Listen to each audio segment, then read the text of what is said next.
Click on search icon, then in the search bar type Task Manager. Now select Run as Administrator. On this window, click on File, select Run New Task, and then click on Browse button.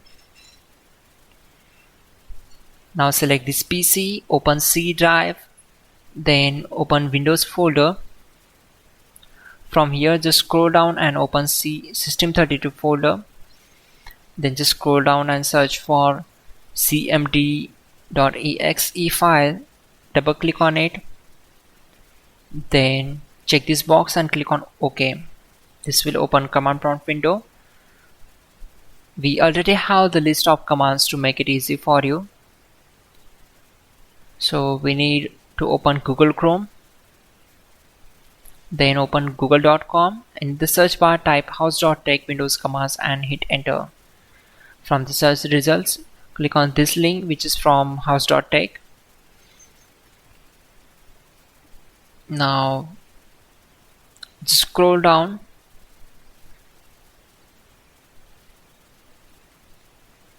and we need to copy these commands. So copy command number 12, go to command prompt window, simply right click on command prompt to paste that command and hit enter to execute it. Then copy command number 13 and right click and paste the command, hit enter. Once done, close the command prompt window.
Finally, restart the system, which is very important. Before you do that, like this video. God bless.